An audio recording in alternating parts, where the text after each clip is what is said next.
Hello, welcome back to another FPL video on Fantasy Football Scout Team Selection time for Game Week 11. Now, we are recording this on Tuesday night, as we usually do, and it'll be going up on Wednesday. And literally in about the last 30 or so minutes, we've had the news about Aston Villa and Newcastle being postponed. So this isn't going to be a video solely on that, but like most people, Gianni has quite a few Villa players in his team, a bit similar to me. So we are going to touch on it on this one. But I would say we are recording it on Tuesday night. So literally the only info we have is that it's been postponed. I guess the chances of it being rescheduled by the time this video goes out is unlikely. But just bear that in mind. And with that being said, Gianni, how you doing? Yeah, I'm good, mate. Yeah, not too bad. And before the postponement, even with it, I guess I was quite excited about discussing the kind of busy Christmas period and my team and stuff like that. So yeah, I mean, it's dampened spirits a little bit knowing I've got triple Villa, but I'm good. Good stuff. Yeah, I think it's just that year, isn't it? We're gonna have to just get on with it, I suppose. Really quickly, right before we get into the teams, let me ask you a quick question. I'm only really asking this because I saw it on Twitter just before we started recording.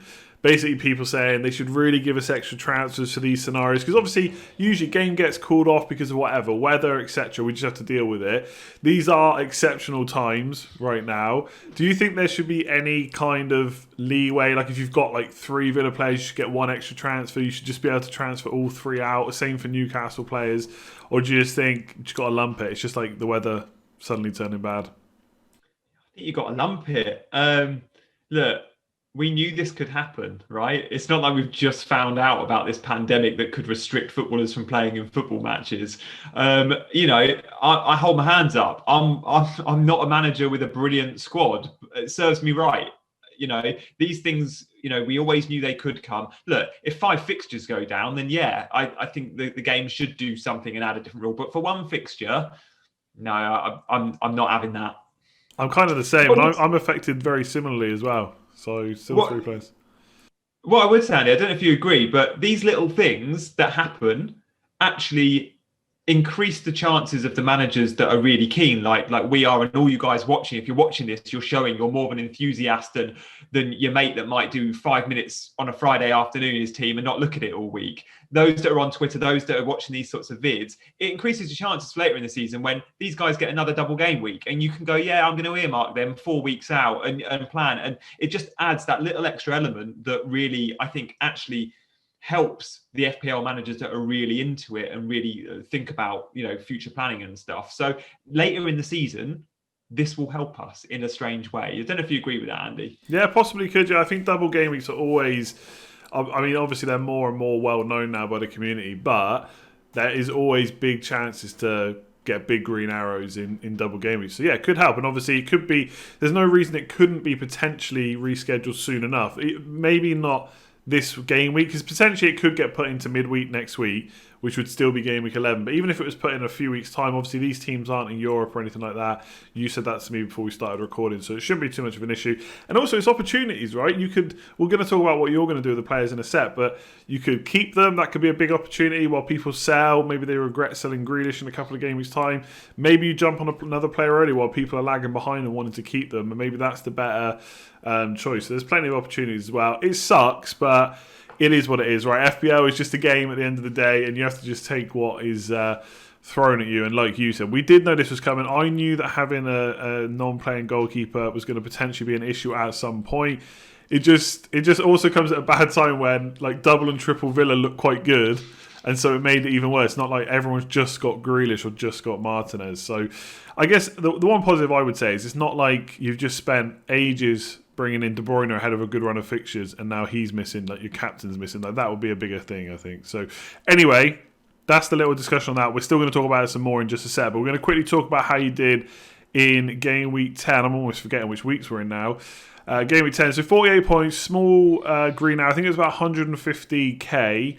Obviously nailed the captaincy with De Bruyne, and talking about Aston Villa, Grealish 10 points as well. I don't think many captains, I'm trying to think now, got more than 10 points. Not the people that would actually genuinely be captains. So yeah, De Bruyne was decent, but defensive wise, it was a bit of a nightmare. I'll let you talk us through it. It was, and I never look at my back line with this current team and expect much. But I mean, that was shocking. I mean, Matt Targett would have got the assist for the Watkins goal, of course. That could have seen bonus points too. Masuaku, 1 point. Dross subbed at half time as West Ham changed their system. I do think they'll stick with the back five though, and the back four didn't work for them if you watched the game. So Masuaku is fairly safe, and he's done really well for me in the last couple of weeks. He's got like an 8 and a 7 or a 7 and a 6. And then Kilman again, a victim of going to back four. They got Liverpool next. I think Nuno might revert to a back five for Liverpool, so he might be safe. But yeah, I mean, my plans this week were always going to be a defensive transfer. I've got a bit of money in the bank. Elsewhere, my team did all right. I mean, in the attacking positions, look, another day, firstly, this is the first time I've had my highest point scorer as my captain in De Bruyne. Nice. I think that's the first time that's happened this season. My captain points have been dreadful. And on another day, De Bruyne doesn't hit the woodwork in the last minute, and I get an extra 5 points for the goal, double to 10, plus an extra bonus or two, potentially 12, 14 points difference from him hitting the post. Fine margins this game. And Ollie Burke, it was nice to see him starting against his old club, West Brom. He could have had bags of goals. He was brilliant. He was Sheffield United's best player, and I'm now confident he starts next time, which is good. And elsewhere, Salah, goal ruled out, whatever, but he looked all right, and Bamford's looking good.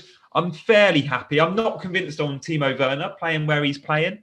And he was one I was looking to maybe ship, but I don't think I will now. And it depends. I want to see if he starts against Seville with the champs. I'm hoping he gets a rest there. Yeah, it could happen. I think it's probably best if I just pull up your team for this week before we talk about any of these players any further, because I mean, one of that screen which shows my rank, Andy. I quite like it when you move on to that screen quickly. I've moved on, but mostly because obviously it's big talking points now about what to do with these players, what you're going to do. Obviously, we talked quite a bit about your bench. You were slightly starting to get to a point where you had some players, but now Kilman potentially going to be dropped. I think they could move back to a back five, but attacking-wise, I thought they looked all right in the back four. So maybe that's something that Nuno is going to trial out. Obviously, against Liverpool, maybe it's best to go back to tried and tested defensive kind of pattern. But we'll have to wait and see there. One of the players we didn't talk about in the review was Sterling. So he didn't even play. Yeah. And, I mean, Pep has said so much. Like, it just seems like it's all the quotes I see on Twitter are always from Pep. It's like he's constantly talking. And I feel like a week or so ago, he was talking about Sterling being fit, always available.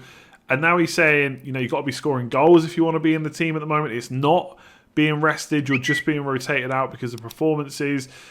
And obviously, he had played 90 minutes, I think, in the Champions League midweek. And not that I thought he would be benched against Burnley. So what do you make of him going forward? Are you worried about this week with Sterling?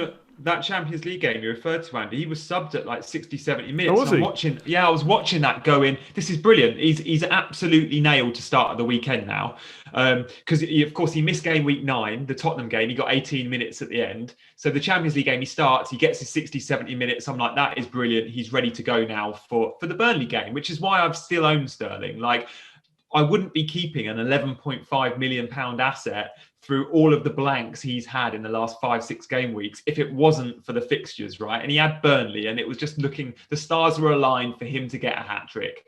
And for him not to play at all was devastating. I don't own Bruno, and Bruno is a player I'm desperate to get.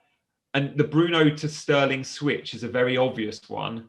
But there's something telling me if I sell Sterling, he's going to get a mega haul against Fulham or against West Brom in a couple of weeks' time. And I just need to watch Man City in the Champions League this week and see, firstly, does Sterling start? I expect he will. I'm hoping he doesn't. But secondly, and more importantly, I guess, no matter what minutes he gets, if it's 30 coming on as a sub or 60 because he started or 90, I want to see how this guy's playing. If he's scoring goals, Pep will likely keep him in the team. That's how I see it. And Pep's quotes have all been about goal scoring and form. The guy's fit. We know that. I think he was fit as soon as for the Spurs game in game week 9. He didn't play for England. I think he was ready to play for City. He's just not been scoring goals. And Torres has been, and Foden has been, and Mahrez has been. So, look, he needs to do well and pass the eye test for me in the Champions League. And if he doesn't, and the others do well in the Champions League, I am tempted to make that Sterling switch because Bruno is it's just killing me not owning him. And he's playing like a second striker. I can't not have Bruno for long. Yeah, it's difficult because I was looking at maybe bringing Sterling in this week as a 1 week punt and then going to Mane, then going to Bruno. But now I'm thinking just get straight to Bruno. I do think there's a little bit of, I don't want to say fear of missing out because he's been so good. I can't really sit here and say he's going to stop scoring points anytime soon. But it is West Ham away, potentially in that deep back five, and then Man City at home. So the points potential is maybe slightly reduced for the next two, although he's still on penalties and he hasn't had one of those. He had one against West Brom, but not in the last one. He still scored. Same in the Champions League, scoring without penalties as well. And like you said, he's getting into the box and getting very close to whoever's playing number 9. So, yeah, I mean, that's a hard one to take out Sterling before Fulham at home. It's a difficult one to do. You've got Target and Grealish on the bench and Martinez, so you got triple, and obviously Mitchell we know has lost his place now, so it would have to be a Van Arnold injury in training to get his place back. So are you definitely going to keep all three, or have you got any thoughts about moving some of those Villa boys on? Yeah, I mean, the fear of selling a Villa player is that they get a double game week really soon for that fixture, right? We could see them playing as part of a double game week in game week 12, for example. So I'm really reluctant to sell there, knowing I've got Mitchell and I've got potentially Kilman that isn't starting. I'm very likely to make a move there. So, for example, I could go Mitchell, Kilman, for example, I'd go to a 4.5 defender like Bednarek, got a couple of nice fixtures. I like Southampton. Or I could go, I could get rid of Mitchell and bring in a Leeds defender. I think Cooper's 4.5 and I think Alioski is 4.5, playing left back and really attacking. Where's the number 10, which is interesting. So I could make that move. The other option is I replace the goalkeeper because I do have doubts about the double Villa defence anyway. So I could either sell a Target or a Martinez, but I'm actually thinking that maybe Martinez to McCarthy could be a safe bet. I made a really big error. One of my biggest errors this season was getting rid of McCarthy on my wild card for Martinez. I know he did well, Martinez, at first, but he's not been great recently, and McCarthy's been so good. It would then give me 2 Southampton keepers. So even if McCarthy got injured, I've got Foster there already on my bench. Obviously, that doesn't help if there's fixture postponements for Southampton, but I quite like having 2 from the same club. Yeah. Here's a move, right? So you must have got Martin. I can't remember, how early did you get Martinez? Do you know how much you can sell him for? I can sell him for 4.6. I got him at quite early. Is McCarthy 4.5 still, or is he 4.6? I think he's 4.5 still, McCarthy. If you had 0.1 million more, you could have done Martinez to McCarthy and Target to Reece James, because he's still 5.1. You're 0.1 off. That's a bit of a nightmare, to be honest. I'm always 0.1 off Reece James, Andy, as we know from 2 weeks ago. I guess Lamptey is an easier route, but why would you get rid of Lamptey this week when he's playing Southampton? He's probably got one of the best fixtures in the team. So potentially getting rid of one of them. I've just pulled up the fixtures on my phone for Villa. So let's for argument's sake say this doesn't go ahead in game 11. We don't know when it's going to get rearranged. It's then Wolves away, Burnley at home. Now, Burnley just got smashed 5-0 by Man City, but most other teams don't put that many past them. So Wolves away and Burnley at home, to me, it's okay. It's not anything out of this world fixture-wise. Then it's the West Brom game in game week 14. That's the one that I've got my eye on. So is there any kind of... Yeah, is there any... I mean, that's a good fixture for anyone as well. So you'd expect someone like Grealish to kind of step off on that one. Have you got... What a lot of people basically... What I'm getting at is a lot of people are going to start looking at Grealish to Jota, because he will be playing Wolves. So he's going to play Wolves this week, and he's going to probably play game week 12 when Grealish has got Wolves away. Jota's got Fulham away, which if they both play, you'd say better fixture. Have you got any temptation to do that, or do you think Grealish is just too good to be looking to get rid of? No, that's something I've definitely considered too. And again, I want to watch Jota in the Champions League and hopefully see that he's not getting 90 to confirm he'll start. But you'd expect him starting against his former club Wolves. He's in red hot form. And of course, that Liverpool-Fulham fixture looks great. The only problem we have with Jack Grealish is he is one of the scariest players in the league to watch as a non-owner, right? He's up there with kind of a Mo Salah or a Bruno. You hide him behind the sofa if he's not in your team, because he's involved in absolutely everything. And when you're watching him on Monday night, the guy's phenomenal. And if we think he's also going to be on penalties now as well, with Watkins surely has to be taken off them, missing for his own sake.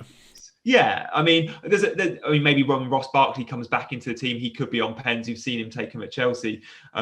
on their pre-season tours. But, you know, I'm very reluctant to sell Jack Grealish. If I do sell Grealish, of course, it's to a Jota, who you think might outperform in the next 1 or 2 weeks. But long term, you definitely want Grealish back for the Burnley or West Brom, and then it's Palace. It's a nice set of fixtures, despite, you know, the Wolves fixture not looking great straight away. Yeah, I mean that's why we've all got double and triple ups, because the fixtures are just so good.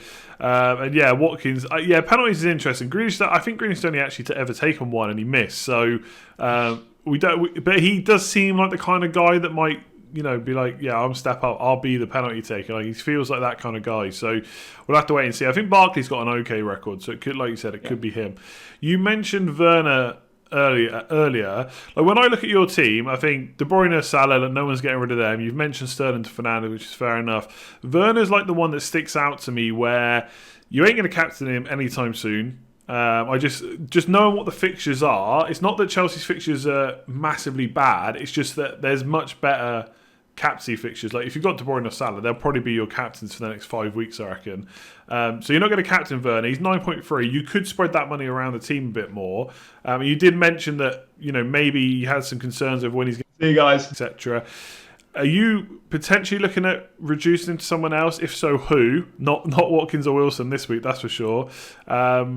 And how much do you kind of want to get rid of him, or are you kind of loath to do it? Yeah, something's not quite right with him in terms of where he's playing. Like the 4-3-3, Chelsea have been brilliant.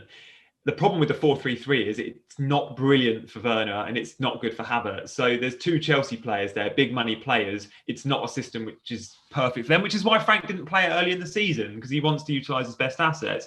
But Timo Werner's not looking great out wide. He needs to play down the middle, but off someone. And yeah, he naturally cuts in off the left. But I do think with Pulisic coming back, I am slightly worried about Werner, because Chelsea are looking for a focal point as their number 9, and I don't think Timo Werner is going to be it. So it looks like it's going to be Abraham or Giroud, although maybe he'll revert back to trying Werner as a number 9 in certain selected fixtures. So again, it's a watch and see what happens against Seville. Maybe give him another week or two. I did say last week I was happy keeping him in the team because I like the fixtures, and of course he's got the penalty appeal. What I would say is they've got Leeds up next, Chelsea, and then Everton. Those two teams I think are top of the rankings for big chances conceded or shots against them, one of the big sort of shot stats.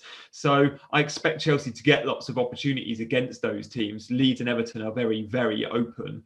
But yeah, it's obviously, look, if I sell Werner, there's a way potentially of getting someone like a Bruno into my team easier. I could sell Werner, swap Grealish for Bruno, and downgrade Werner. Again, the forward I liked for the immediate sort of future, if I was doing that, is someone like a Callum Wilson, who obviously I wouldn't be looking at now, or Antonio is back in the picture, although he went off at half-time last night. So yeah, there's the opportunity to potentially look at even going to a 3-5-2 and upgrading a Burke and selling a Werner. But for the time being, I'm just going to give him a little bit more time. I've got other bigger fires to put out than Timo Werner at the moment, especially with this news today of the Villa Newcastle game. Yeah, I think I would say the same. I don't necessarily think he's like you need to get rid of him this week, but he's the one that I always find, like most teams, you always have that one player where you're like, right, when I need money, that's where it's coming from. Even if it's not this week, it might be a few weeks. And Werner seems like the one, potentially Calvert-Lewin next week, but again, he's not one that you're going to be getting rid of this week. Is Mitchell sellable for 4.1 million for you? Is he 4.1 or is it 4? No, I can only get him sell him for 4. I can sell Kilman for 4.1. Here's your move. Sterling to Fernandes, because Sterling's 11.5, I think. Fernandes is 10. No, he's 11.4 Sterling. He dropped last night. You're always 0.1 off Reece James. I was getting, because if he was not 11.5, you could have done 0.6 down to Fernandes, 0.4 in the bank. That's $1 million to upgrade Kilman to Reece James. But now you're 0.1 off again. Just give up on Reece James, I would say. You could do it for Matt Target, though. You could do Sterling to Fernandes, Matt Target to Reece James, play him instead of Kilman or Masuaku. Job done. 4-point hit. You still got Grealish, and as long as Burke plays, it's not too bad. I think for me, like, it's probably a little bit easier to bench these Villa players because they're not your big hitters. They're not the ones you're going to captain. So, like, for me, I might have to play Basuma in Dallas. It's not ideal, but captaincy's going to be on De Bruyne, etc. So, yeah, I don't think, considering that we've talked so much about the defence recently, I don't think you're in too bad a shape. And it'd be interesting to see if you make that Sterling to Fernandes move. I mean, just really quickly on Fernandes, I mean, he scored lots of points. He's going to score lots of points for the rest of the season. I just don't see how that doesn't happen the way he's playing now. But what do you think about West Ham away, Man City at home? Do you think that is, for anyone that doesn't own him already, do you think that's a fear of missing out move, or do you think he can generally just get points against anyone? And if you're worried about Sterling, why not just do it now?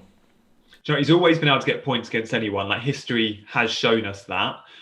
My problem with Fernandes a few weeks ago, and I was quite public in saying this, was I'm not 100% sold because I'm not sold on the team he's playing for. I'm not sure United are going to score 2, 3, 4 goals every game. After watching them in the last week or two, I'm now much more convinced that United aren't going to turn up and score 0 or 1 goals. Right? They're a team. When watching them at the weekend, I was actually pretty impressed with them against Southampton. Even the first half, when they were down at half time, they shouldn't have been down at half time. They were lively, and obviously Cavani changed the game. But United are getting loads more chances now, and we know that every chance they get, Bruno is always involved, and he's playing almost like when Cavani came on that second half, he was almost like a second striker, right? Rashford was really wide on one side. Donny's the engine in the midfield, getting up and down, but it left Bruno really, really free in advance. If he continues playing, Fred and Matic, of course that's going to happen. The penalty appeals there. I really, really want Bruno. My fear is I just don't want to sell Sterling ahead of Fulham, but I've got to make that decision. And again, watching the Champions League games, goes a long way for me, and I need to see how Sterling performs there and any comments I get from Pep. But Bruno will be coming in. I just don't know when. If I can hold Sterling for another fixture or two, I could look to bring in Bruno into game week 13. Or 14. I'm just not sure if I can wait that long. Yeah, I think obviously he's going to go up in price as well, especially if he does something against West Ham. He'll be 11.1. So, all right, it'd be interesting to see where you go. I liked how you stopped yourself from saying, I'm convinced Man United are now attacking too. I'm much more convinced, and I fully appreciate that, because I don't think anyone can ever be completely convinced of United at the moment. Really quickly, we'll finish on, because I think it's very obvious this week. Captaincy's going nowhere, I take it, from De Bruyne against Fulham. KDB owes me. He let me down earlier in the season. I captained him at the weekend. He was brilliant. But in a 5-0 victory, you want more than 2 assists from KDB. He obviously hit the post. He was involved in everything. We should be on penalties. Yeah, De Bruyne for me all day long. This is the easiest captaincy option. Not for everyone, because it depends who you've got. But for me and my team, especially if I don't own Bruno, it's the easiest pick I'll have all season, I think. Yeah, I think most people will. I think there wasn't any captains over 100% effective ownership last week. I think this week definitely De Bruyne will be pushing it out of anyone. And if you're unsure about your own captain, we do have a captaincy video out on the channel as well. So if you want to go and check that out, make sure you do. I think we will. I will leave it there. If you have enjoyed it, please do hit that like button, hit subscribe as well. Going to be here every single week. Obviously, we'll be waiting for the Villa news like anyone else before making transfers, so I would highly recommend you do that as well. Do not make early transfers this week. Be absolutely crazy. Gianni, thank you very much for joining me as always. Good stuff. Good to chat, mate. Look forward to catching up again next week. Yeah, it'll be interesting to see the aftermath of this week, and hopefully next week is a little bit more settled. Thanks everyone for watching. Hit that subscribe button, hit that like button, and we will catch you again soon.